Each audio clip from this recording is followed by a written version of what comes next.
Hello, my name is Louisa Miranda. I am speaking today about a little-known disease called interstitial cystitis. I would like to provide information on what the condition is, the symptoms, possible causes, and what to expect at the urologist. This is a condition that I suffer from. In order to get adequate funding for the research to develop a treatment and a cure, it is important that more people know about this debilitating disease. This is why I chose this topic to discuss today. Your bladder is a hollow muscular organ that stores urine until the bladder is full, which is right over here. It then signals your brain when it's time to urinate, communicating through the pelvic nerves. IC is a chronic condition in which you feel the need to urinate more often with smaller volumes of water. You can also experience the feeling of bladder infection, pain, burning, bladder pressure, and pelvic pain. The bladder wall also becomes inflamed, ulcerated, and scarred. This can range from mild discomfort to severe pain. IC often most affects women and can have a long-lasting impact on the quality of life. The causes of IC are unknown, but it is likely that many factors are at play. For instance, people with interstitial cystitis may have a deficit in the protective lining of their bladder. A leak in the lining may allow the toxic substance in the urine to irritate your bladder wall. Other suggestions but unproven factors that may contribute to interstitial cystitis include autoimmune reaction, hereditary infection, and allergy. The way to diagnose IC is a process of elimination after being treated for an unusual amount of bladder infections. The first way would be to get your medical history, and also the doctor would require you to keep a bladder diary. This records the volume of liquid intake and the volume of urine you pass. Next would be a pelvic exam, which would eliminate any kind of cancer. Next would be a urine test. A urine test is done by having a person urinate into a cup, and the clinician will use a special dipstick to determine clarity, evidence of blood, pH level, and other protein and minerals. In a person with IC, they will always have blood in their urine. So for a person with a normal bladder, this will be the deciding factor that they have a bladder infection. For someone like me, they will send the urine off to the lab, and if anything grows, then it is a bladder infection. If not, then it is IC. Another test that they do is called a cystoscopy. This would be the last determined factor. With a cystoscopy, your doctor inserts a small thin tube with a tiny camera and inspects the lining of your bladder. This would be a normal bladder, and this is an IC bladder with the blood and ulcerations. Along with the cystoscopy, you will also inject liquid into your bladder to see the bladder capacity. This will all be done under anesthesia.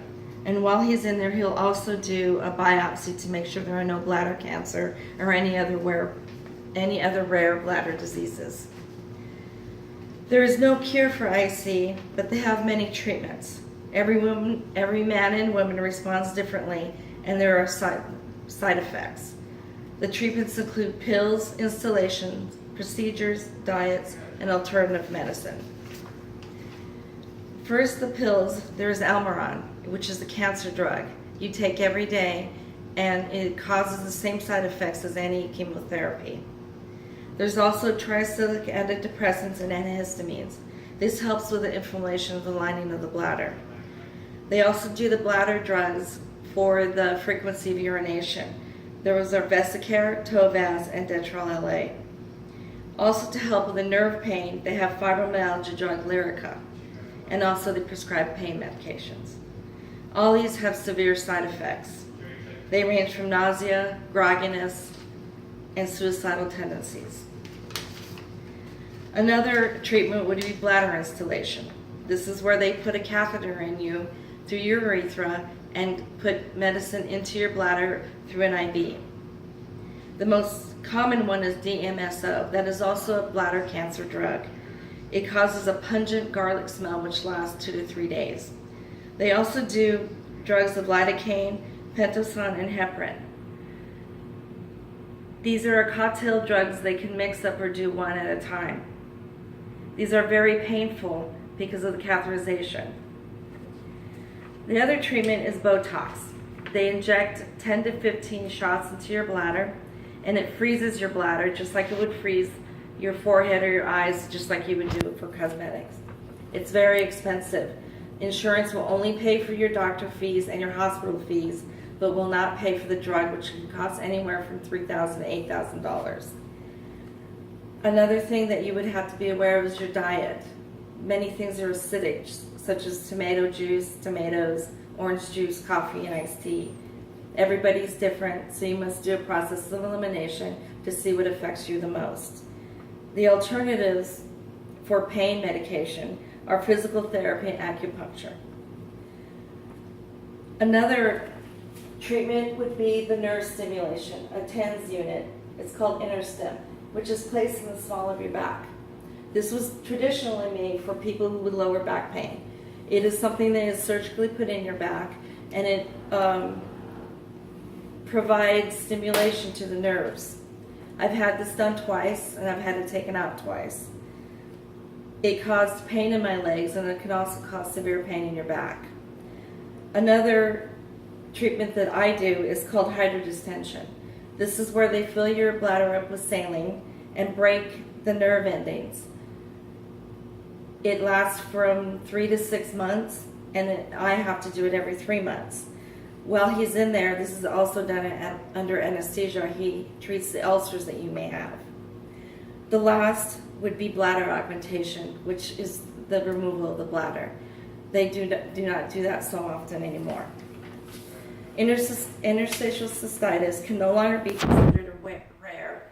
There is a growing literature that IC is connected to many other disorders. A medical journal from Switzerland points out that IC is regarded as a very common disease that is underdiagnosed. Because there is no effective treatment, the need for specialists, doctors, therapists, and clinicians is important for our community.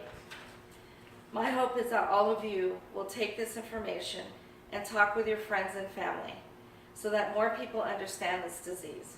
There are people who are suffering and don't have any answers. They need to know that there are answers out there. Thank you so much for listening.